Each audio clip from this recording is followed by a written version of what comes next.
أعوذ بالله السميع العليم من الشيطان الرجيم. بسم الله الرحمن الرحيم. الحمد لله رب العالمين، والصلاة والسلام على أشرف الأنبياء والمرسلين وعلى آله وصحبه أجمعين.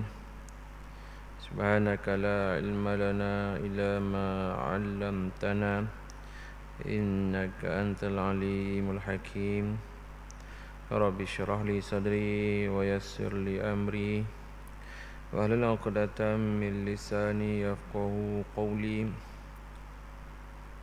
نوينا التعلم والتعليم والتذكر والتذكير والنفع والانتفاع والإفادة والاستفادة والحث على التمسك بكتاب الله وسنة رسوله والدعاء إلى الهدى والدلالة على الخير ابتغاء وجه الله ومرضاته وقربه وثوابه. اللهم أغننا بالعلم وزينا بالحلم وأكرمنا بالتقوى وجملنا بالعافية. اللهم أخرجنا من ظلمات الوهم وأكرمنا بنور الفهم وافتح لنا بمعرفة العلم وحسن أخلاقنا بالحلم وسهل لنا أبواب فضلك وانشر علينا من خزائن رحمتك. أما بعد، السلام عليكم ورحمة الله وبركاته. Yang dihormati lagi dimuliakan Al-Fadhil Tuan Imam, Al-Fadhil Tuan Bilal, yang berusaha lagi dikasihi Barisan Ahli Jawatan Kuasa, Ahli Lembaga Pengurusan Masjid Abidin, Masjid Terengganu, Masjid Negeri Terengganu, ibu-ibu, ayah-ayah, datuk-datuk, datin-datin, tuan-tuan, puan-puan, hadirin hadirat yang dirahmati Allah sekalian. Alhamdulillah, sama-sama kita memanjatkan setinggi-tinggi kesyukuran kehadrat Allah Subhanahu wa taala kerana dengan limpah kurnia-Nya dapat kita bertemu dan dapat kita bersama-sama pada malam ini bagi meneruskan lagi perbincangan kita seperti biasa menerusi kitab Risalah At-Tauhid. Mudah-mudahan sama-sama mendapat keberkatan dan rahmat insya-Allah. Hadirin hadirat yang dirahmati Allah sekalian, kita sambung perbincangan kita muka surat 67, perenggan yang kedua daripada bawah, berkenaan dengan biodata ataupun biografi Nabi sallallahu alaihi wasallam. Adapun perjalanannya, sambungan dia adapun perjalanannya. Baik, bismillahirrahmanirrahim. Qala al-muallif rahimahullahu ta'ala wa nafa'na bi'ulumihi fid darain amin ya rabbal alamin. Adapun perjalanannya Nabi sallallahu alaihi wasallam terlalu banyak. Sirah sirah Nabi ni panjang.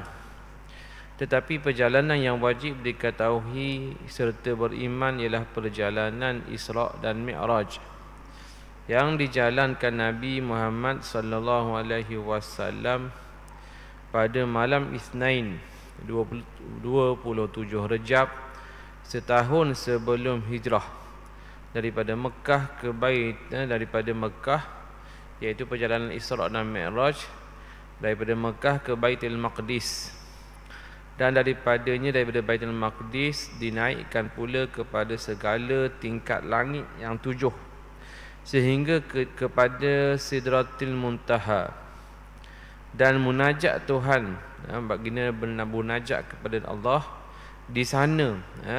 Di sana diterima fardu sembahyang bagaimana yang wajib atas tiap-tiap mukallaf mengerjakannya setiap-tiap waktu. Baik, tuan-tuan mati Allah sekalian. Jadi berkenaan dengan perjalanan Nabi ni banyaklah. Nabi pergi ke Taif, Nabi pergi ke Madinah, Nabi pergi menunaikan haji, Nabi pergi ke Syam untuk berniaga, Nabi pergi ke sekian-sekian tempat. Banyak perjalanan. Tapi antara perjalanan yang wajib diyakini dan diimani ialah Isra' dan juga Mi'raj. Tu perjalanan naik ke atas. Bukan perjalanan atas bumi ni, perjalanan ke atas angkasa tu, melebihi angkasa, iaitu Isra' dan Mi'raj.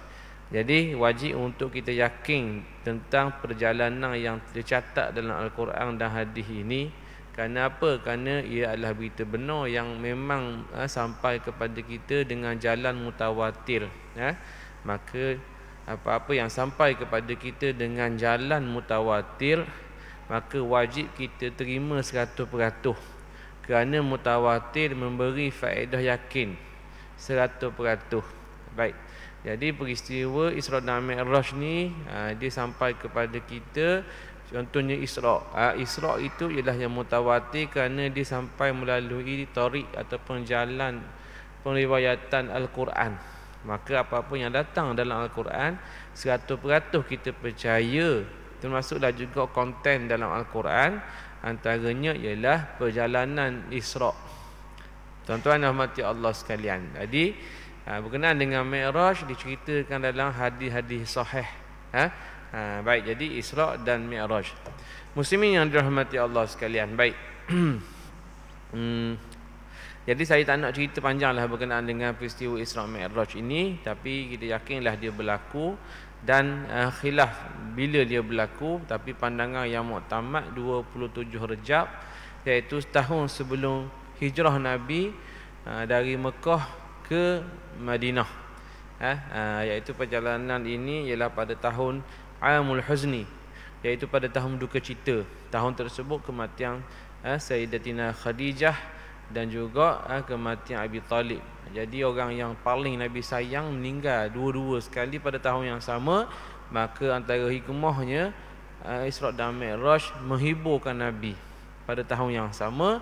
Dan tahun depan tu sekali lagi Nabi teruskan perjalanan berhijrah ke kota Madinah.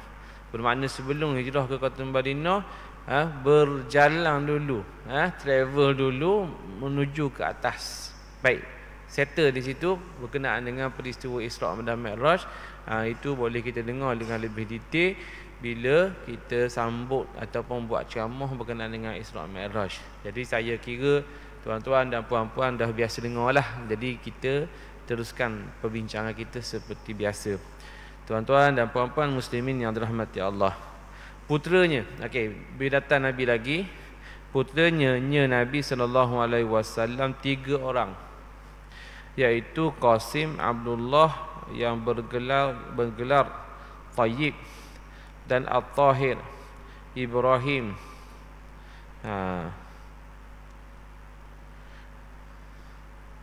Dan 4 orang dan perempuan dan puterinya, dan puterinya 4 orang. Dalam naskah saya ni dia tak ada titik. Kalau sama kau tambah puterinya, puterinya. Saya betul sikit.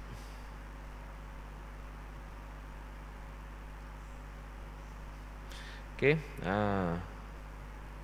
Puterinya baginda Nabi SAW berapa? 4 orang, iaitu Zainab, Ruqayyah, Fatimah dan Ummi Kalthum. Okey, baik. Jadi putera baginda Nabi 7 orang. Puteri baginda Nabi seramai 7 orang. 3 lelaki, 4 perempuan. Kalau kita di sekolah tadika dulu, memang cikgu ada ajarlah lagu dia. Qasim, Abdullah, Ibrahim, Fatimah, Zainab, Ummi Kalthum, Siti Ruqayyah. Lagu masa kita sekolah tadika dulu. Jadi alhamdulillah cikgu ajar masa tu sampai sekarang ingat. Banyak pahala cikgu. Kerana ajar kita lagu tu sampai kita kenal anak lelaki Nabi dan anak perempuan Nabi. Kalau tak ada lagu tu cikgu ajar sampai sekarang rasa tak ingat sudah tukar mimbar sekali. Siapa yang bernama Qasim, siapa yang sulung, siapa yang bongsu, nama apa dia, lelaki apa dia, perempuan apa dia, muncullah dilagukan lagu tersebut sehingga kita pun boleh hafal tuan-tuan. Qasim, Abdullah, Ibrahim, Fatimah, Zainab, Ummi Kalthum, Siti Ruqayyah. Jadi cukup 7. 3 lelaki, 4 perempuan. Qasim, Abdullah, Ibrahim. 3 lelaki, empat perempuan, Fatimah, Zainab, Ummi Kalthum, kemudian Ruqayyah. Tu anak putera dan puteri Nabi sallallahu alaihi wasallam. Okey, baik. Muslimin rahmati Allah sekalian. Tak nak nyanyi lebih-lebih, takut orang berasa hati kat gigi. Orang tak tahan dengar suara Allah, suara ustaz. Tak payah nyanyi ustaz. Cuaca cerah hari ni. Kalau ustaz nyanyikan balik basah. Takut hujan. Tuan-tuan rahmati Allah sekalian. Okey, baik. Ni pun kita tak jelaskan, detailkan perbincangan kerana sekadar itulah maklumat kita. Cuma kalau adik-beradik kita sendiri ada 7 orang. Berapa lelaki? 3 lelaki, 4 perempuan. Alhamdulillah. Alhamdulillah, dan sekarang ni kesemuanya alhamdulillah masih lagi hidup. Jadi ayah kita buat guana tak tahu. Jadi bilangan anak yang ayah kita punya cukup sunnah. Dia pulah macam mana wallahu alam. Tak minta lagi petua. Tapi adik-beradik kita 7 orang. 3 lelaki, 4 perempuan. Suti yang mana jumlah anak Nabi. Dan 3 lelaki 4 perempuan kan. Jadi keluarga kita 3 lelaki termasuk kita lah. 3 perempuan ada 4. Perempuan ada 4. Jadi cukup 7 orang. Jadi mudah lah. Kalau kita sendiri mudah. Kalau orang tanya berapa anak Nabi, mudah. Sebab kita pun 7. Berapa lelaki berapa perempuan pun sama juga, mudah nak jawab. Alhamdulillah, sebab sama 3 lelaki 4 perempuan. Nak tanya petua, tanya ayah lah. Kita tak tahu, wallahu alam lah. Tapi ala kulli hal rezeki lah ke. Benda tu bukan boleh tentu. Nak tembok hari ni nak puang, hari ni nak lelaki, hari ni nak lelaki puang, hari ni nak kembar. Tuan-tuan, mana boleh main reka gitu. Tu takdir rezeki. Cuma itulah rezeki yang ada, tuan-tuan. Baik. Muslimin rahmati Allah sekalian. Maka puterinya yang bernama, ni huraian sikit. Maka puterinya yang bernama Fatimah Az-Zahra lah, itu yang ialah isteri kepada Sayyidina Ali bin Abi Talib, yang berpangkat sepupu kepada Nabi Muhammad sallallahu alaihi wasallam. Maka jadilah Sayyidatina Fatimah itu isteri kepada Sayyidina Ali, lagi anak saudara sepupu waris. Anak saudara sepupu waris. Kira mana tu? Maka daripada Sayyidatina Fatimah, Siti Fatimah, inilah berketurunan anak-anak cucu, sentiasa bertambah-tambah banyak hingga sekarang ini. Okey. Tuan-tuan mati Allah sekalian. Jadi anak Nabi kan tadi 7 orang. Jadi yang familiarnya, yang kita biasa dengar dan yang Nabi paling sayang ialah Siti Fatimah. Yang lain macam mana? Yang lain ada yang meninggal masa kecil. Ada yang meninggal masa kecil dan ada cerita-cerita sirah yang lain lah. Tapi keturunan Nabi ialah keturunan yang daripada Siti Fatimah yang berkahwin dengan Sayyidina Ali karramallahu wajhah. Sayyidina Ali ni ialah anak pak saudara Nabi yang jaga Nabi, Sayyidina Abi Talib. Abu Talib jaga Nabi. Faham maksud apabila meninggal mak Nabi Siti Aminah, Nabi dijaga oleh Abdul Muttalib, datuk Nabi. Kemudian bila meninggal Abdul Muttalib, maka dijaga oleh Abu Talib. Dan hiduplah Nabi di bawah jaga Abu Talib bersama dengan anak Abu Talib yang ramai. Antaranya ialah Ali, Sayyidina Ali Ali bin Abi Talib. Jadi Nabi hidup membesar bersama sepupu-sepupu di bawah jagaan Abu Talib. Maka yang paling rapat dengan Nabi Sayyidina Ali yang antara paling rapat dengan Nabi ialah Sayyidina Ali. Sebab tu Ali bin Abi Talib. Faham? Tuan-tuan, Abu Talib tu maknanya yang jaga Nabi tu Sayyidina Abi Talib. Abi Talib ni meninggal iaitu pada tahun Nabi Isra Mi'raj. Sayang Nabi kepada pak saudara yang jaga daripada kecil, meninggal pada ketika peristiwa Isra Mi'raj. Abu Talib ni yang mana dia jaga Nabi, defend daripada gangguan-gangguan. Sebab ni bukan orang sembarangan. Abu Talib ni orang bangsawan. Kerana Abu Talib lah orang tak berani ketak Nabi. Memang defend sungguh Nabi. Anak saudara dia yang satu ni, yang yatim piatu ni, Muhammad sallallahu alaihi wasallam ni.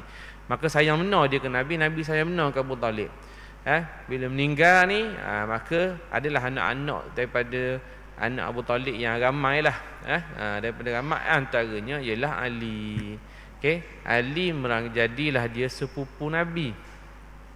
Ali jadi sepupu Nabi. Maka tuan-tuan mati Allah sekalian, Sayyidina Ali sepupu Nabi. Nabi ada anak namanya Fatimah. Bermakna di sini Sayyidina Ali berkahwin dengan anak sepupu. Betul tak? Betul kan? Iaitu Nabi dengan Sayyidina Ali sepupu. Siti Fatimah ialah anak sepupu Sayyidina Ali. Maka berkahwin dua tu. Ada masalah tak berkahwin dengan sepupu? Tak ada masalah.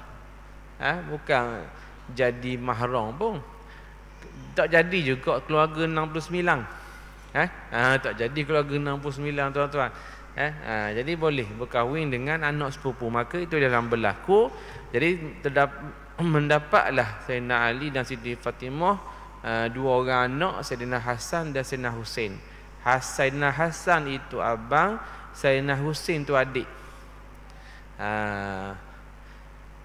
Jadi Sayyidina Hasan ni dia abang. Bila abang sikit ni dia ada tegah, dia ada ke leadership sikit ni. Leadership dia tegah sikit. Dia keras sikit. Sayyidina Husain ni lembut. Dia beralur lembut bongsu kan. Dia beralur tak macam hidup garang macam abang dia, Sayyidina Hasan. Jadi Sayyidina Hasan sempat menjadi khalifah. Dengan leadership yang ada pada dia, sempat jadi khalifah selama 2 tahun. Sayyidina Husain tak sempat jadi khalifah. Kerana ketika dalam 2 tahun tersebut diminta untuk letak jawatan, maka Sayyidina Hasan letak jawatan dan diburu. Sayyidina Husain dibunuh di Karbala. Baik. Itu dah cerita panjang cerita kalau nak sabit dengan keturunan Nabi ni. Tapi daripada keturunan Sayyidina Hasan ini lahirlah anak cucu Nabi yang sampai sekarang dipanggil sebagai Syarif dan juga Syarifah. Syarif dan Syarifah. Siapa Syarif? Syarif ni orang yang keturunan Nabi, anak beranak Nabi, ahli bait Nabi ya. Anak beranak Nabi ni Syarifah yang perempuan. Bila mari tanah Melayu ada yang panggil Syarif. Contohnya Syarif Al-Baghdadi. Pernah dengar? Makamnya di Kuala Berang, di Empangang Empangang Temenggu kan nama yang Kuala Berang tu kan. Nama dia Syarif Al-Baghdadi. Apa maksud Syarif? Syarif ni maknanya Habib lah. Okey, Syarif ni maksud Habib ataupun Sayyid. Jadi di tanah Melayu kita ni dengan popular atau familiar orang yang keturunan daripada anak cucu Nabi ni dengan nama Sayyid. Kita panggil Tok Said. Tok Said ni ialah keturunan Nabi lah. Anak cucu Nabi yang lelaki panggil Tok Said. Yang perempuan dia ada Syarifah depan. Syarifah Zainab, Syarifah Mastura, Syarifah Fatimah. Jadi Syarifah depan tu menunjukkan keturunan Nabi. Syarif dan Syarifah. Kalau di negara Arab Syarif. Syarif.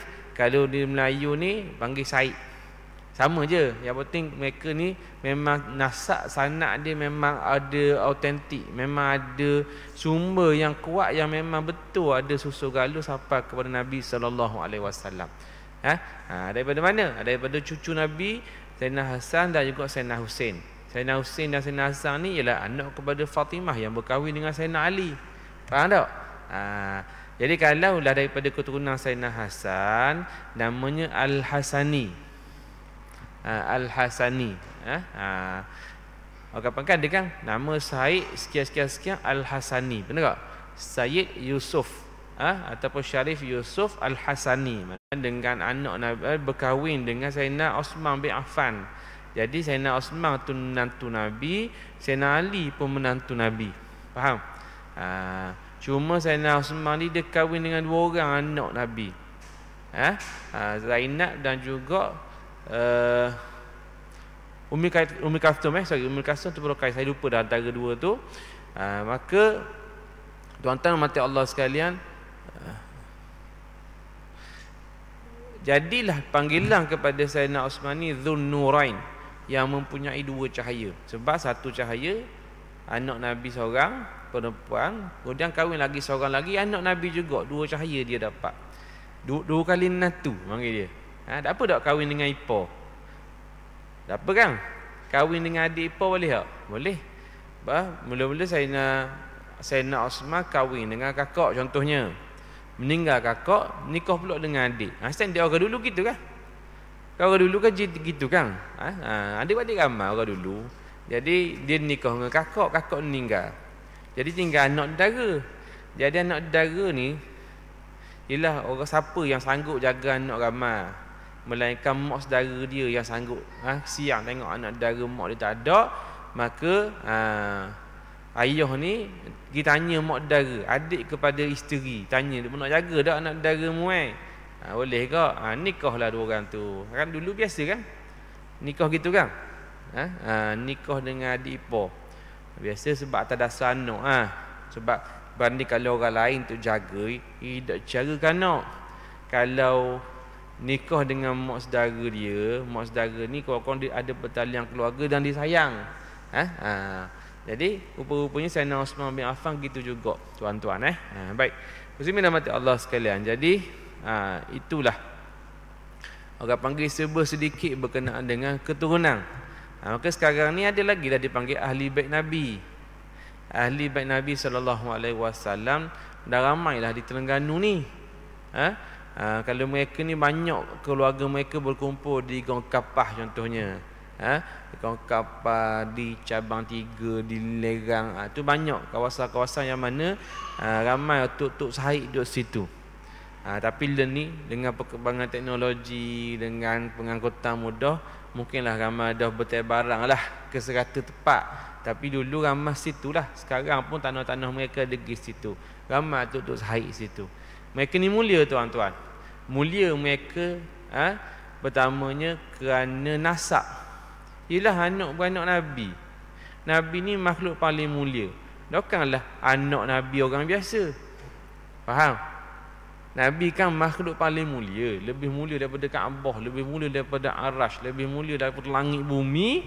Bukanlah anak Nabi orang biasa.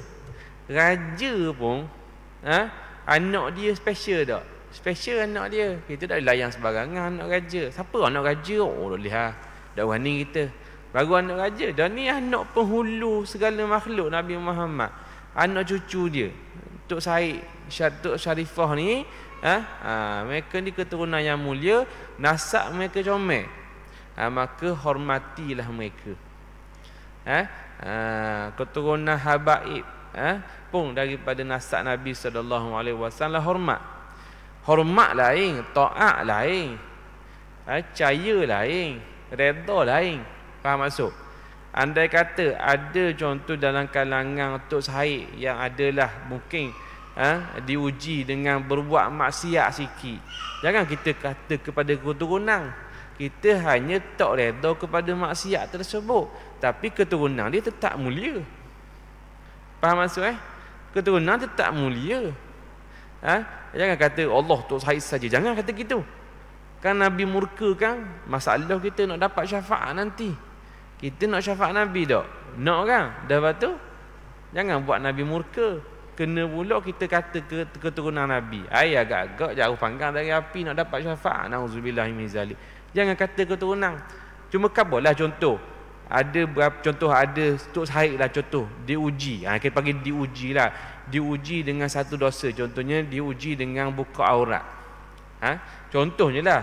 Syarifah contoh diuji dengan buka aurat. Dia terbuka aurat lah dia. Contoh artis dan sebagainya. Contoh.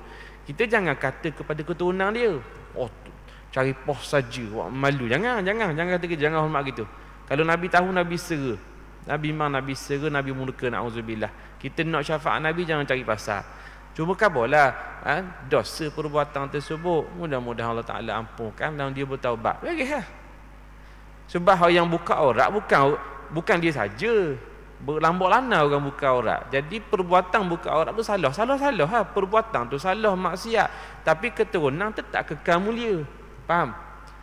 Apa maksud tuan-tuan? Jadi bukanlah maknanya bila kata keturunan Nabi kira semuanya tak pernah buat dosa. Tidak. Mereka tidak maksum. Yang Nabi tu maksum. Tapi kena ingat mereka tetap keturunan Nabi. keturunan yang makhluk paling mulia. Jadi kita boleh hormat keturunan raja, takkan kita boleh hormat keturunan Nabi. Maka mulia mereka dengan nasab. Ada ulama kata seandainya mereka pun ahli bait ataupun keturunan Nabi ni pun orang panggil jahil, mereka tetap mulia. Lah jahil mulia ke? Tak, jahil itu bukan mulia. Keturunan tu mulia. Kalau kita contoh bukan keturunan Nabi, contohnya lah kita jahil, kita mulia tak? Nasab kita tak mulia dah biasa, jahil pula dia lagi biasa. Faham? Mana kalau kita nak mulia, orang kita alim, mulia kita dengan ilmu. Faham? Ahli bait Nabi SAW, keturunan Nabi ni SAW ni, mereka ni nasab diri mereka tu nasab mulia dah. Bermakna anda kata mereka jahil pun, ulama kata tetap mereka ada satu kemuliaan, iaitu nasab yang memang tak boleh nak buang benda ni. Dah dia jahil, ya jahil tu jahil lah. Hak nasab ni tetap mulia. Ada yang dia gantung pada nasab, dah kita nak gantung dia, dan kita gong sangat tu. Sebab tu kena hormat. Maknanya bukanlah kita taksub. Tak. Mana boleh taksub, mana boleh taksub kepada makhluk. Tak boleh tuan-tuan. Tapi kita hormat. Seperti mana kita hormat raja, kita hormat pemimpin, kita hormat mak ayah, kita hormat keturunan Nabi. Kenapa? Kerana andai kata itulah orang kita buat, mungkin menjadi asbab kepada syafaat Nabi akhirat lagi. Faham tuan-tuan? Contoh kita hormat ke seorang ahli bait Nabi, ataupun kita banyak cerita tuan-tuan, tapi tak mahu cerita sini lah. Kita hormat ataupun kita muliakan satu keturunan Nabi SAW. Mungkin di akhirat tu dia ngadu ke Nabi. Dah dia anak cucu Nabi, dia boleh ngadu ke Nabi, cucu Nabi. Faham tak? Cucu ngadu ke toki. Dah benda masalah, toki kan sayang cucu. Cucu kan baik dengan toki. Contohnya lah tok nenek moyang. Jadi contoh kita hormat, kita tolong seorang ahli bait Nabi, Nabi kenang tengok. Oh bagus dia buat baik kepada anak beranak aku. Boleh tak Nabi nak bagi syafaat? Nabi kenang nak bagi syafaat, boleh tak? Benda masalah. Boleh lah. Kan Nabi kan boleh kan, isfa' tu syafaat Allah Ta'ala kata kan. Wahai Muhammad, isfa' tu syafaat. Is'al tu'ta. Mintaklah kamu akan diberi. Mintaklah syafaat, kamu akan diberi syafaat. Faham tuan-tuan? Jadi tu keturunan. Maka hormat. Sebab sekarang ni nampak jadi kecoh berkenaan dengan keturunan habaib ni. Keturunan Nabi lah. Sehingga dipertikai lah, sehingga mereka ni ada yang mana dikritik dan sebagainya. Jawab dia, kita tetap hormat. Dan kalau orang mengaku bahawa dia berketurunan padahal tidak ada bukti, jawab dia terpulang pada dia lah. Yang penting anda kata dia tu daripada keturunan Nabi, kita hormat. Faham tuan-tuan? Dia tak ada bukti ke, ada bukti ke, ikut pandai dia lah. Tapi bila nama keturunan Nabi, kita hormat. Dan kalau dia buat maksiat, kita buat maksiat, kita tak ikut lah. Maksiat dia tu mana boleh reda dengan maksiat. Tetapi hormat, lain kan? Ayah contohnya, seorang ayah yang mana ayah ni suka judi. Wajib tak anak hormat ke ayah dia? Wajib. Wajib tak anak taat ke ayah? Wajib. Benda yang tidak maksiat wajib. Ayah suruh beli barang, wajib. Ayah suruh kemas rumah, wajib. Ayah suruh jaga makan ayam, wajib. Dah ayah kaki judi, kaki judi tu maksiat ayah lah. Tapi bila ayah suruh benda yang tidak maksiat, wajib ikut. Dah wajib dah hormat ayah. Ayah judi wajib hormat, jawab dia wajib hormat juga. Dah judi tu ialah kita tak hormat. Yang judi tu perbuatan tu. Tapi sebagai seorang ayah, kita wajib hormat. Faham? Hormat lain. Kita tak reda dengan maksiat, tapi kita hormat sebab dia ayah. Jadi keturunan Nabi dan tuan, kita hormat sebab dia keturunan yang mulia. Keturunan insan yang merupakan penghulu sekalian makhluk. Tuan-tuan mati Allah sekarang, bayangkan betapa mulianya Nabi, dan keturunan-keturunan pun mulia dengan sebab mulianya batang tubuh Nabi SAW. Panjang pula cerita berkenaan dengan nasab ahli bait ni. Saya sendiri pun tak ada sahih. Kita wan. Kita bukan sahih, kita wan. Tak tahulah wan ni keturunan mana, kita pun tak pasti tak kaji molek. Wallahu alam lah. Tapi Ada Tok Syahid kampung kita hormat dia. Ada kawan-kawan yang Syahid, kita hormat dia. Kerana mereka adalah keturunan yang mulia, tuan-tuan. Nak syafaat Nabi, hormat Nabi, dengan ahli-ahli baik Nabi pun kita hormat, tuan-tuan. InsyaAllah mudah-mudahan menjadi asbab dapat syafaat Nabi di akhirat. Boleh, tuan-tuan Muslimin rahmati Allah sekalian.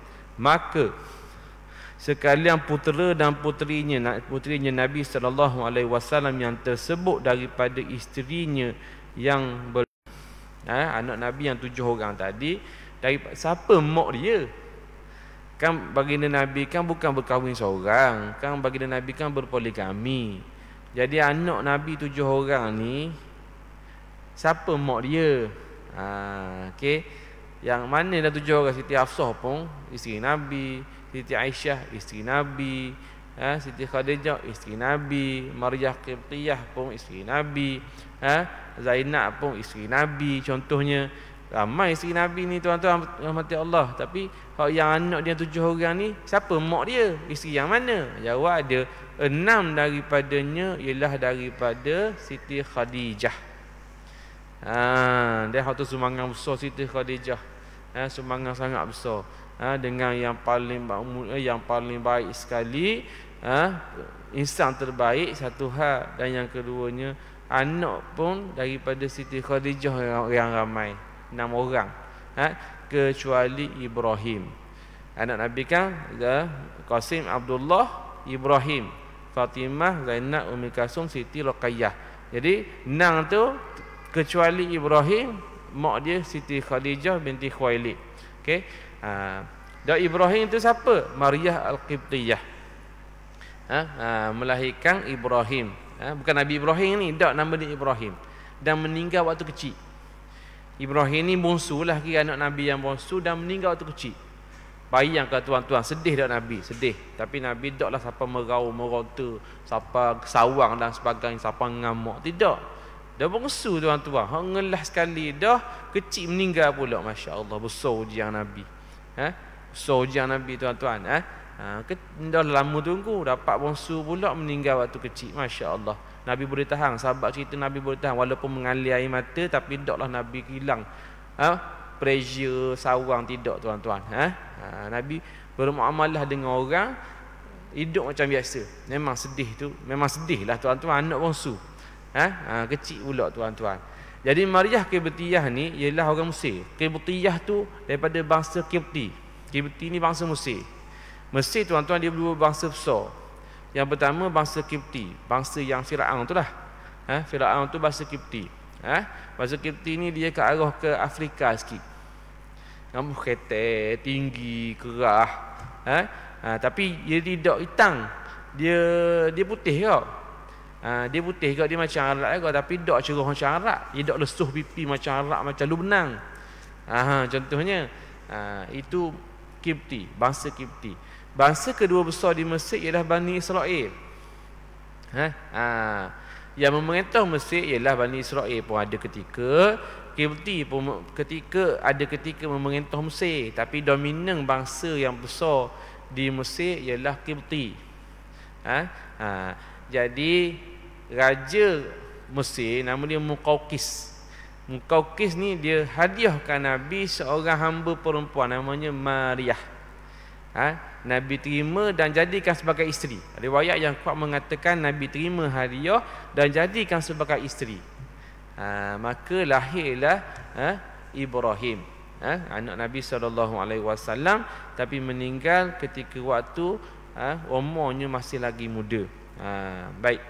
Jadi Maryah, nama dia Maryah Al-Qibtiyah tu kira bangsa dia bangsa Qibti, tuan-tuan. Bangsa Mesir asal. Kalau macam Bani Israel di Palestin, dia arah Syam dan sebagainya kan. Tu Bani Israel.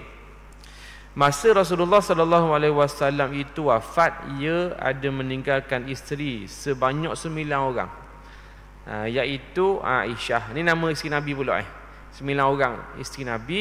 Aisyah, Safiyah, Saudah, Hafsah, Maimunah, Ramlah, Hindun, Zainab dan Juwairiyah radhiyallahu taala anhunna. Safiyah, Saudah, Hafsah, Maimunah, Ramlah, Hindum, Zainab, Juwariyah. Satu lagi Aisyah. 9 orang. Okey, 9 orang tuan-tuan. Jadi di sini tambah lagi Khadijah, tambah lagi Maryah, 11 semua. Ada. Tapi Khadijah ada ah. Maryah tak ada asal ni. Okey, yang adanya Aisyah, Safiyah, Saudah, Hafsah, Maimunah, Ramlah, Hindun, Zainab Al-Jahsyi dan Juwairiyah. Jadi di sini tinggalkan 9. Jadi total semua ialah 11 dah. Khadijah campur dengan Maryah Al-Qibtiyah. Tu isteri-isteri Nabi sallallahu alaihi wasallam. Cukup setakat tu baik data ringkas baginda Nabi sallallahu alaihi wasallam kena dengan bulan Maulid. Nanti kita akan sambung perbincangan akidah kita, akan membincangkan berkenaan sifat-sifat wajib bagi Rasul pula. Wallahu taala ala wa alam. Bismillahirrahmanirrahim. Allahumma anfa'na bima 'allamtana wa 'allimna bima yanfa'una. Rabbana zidna ilma warzuqna fahma. Rabbana atina fid dunya hasanah fil akhirati hasanah wa qina azabannar. Sallallahu ala sayyidina Muhammad wa ala alihi washabbihi wa baraka wasallam. Walhamdulillahi rabbil alamin. Aku qouli hadza astaghfirullahal azim li wa lakum. Wassalamu alaikum warahmatullahi wabarakatuh.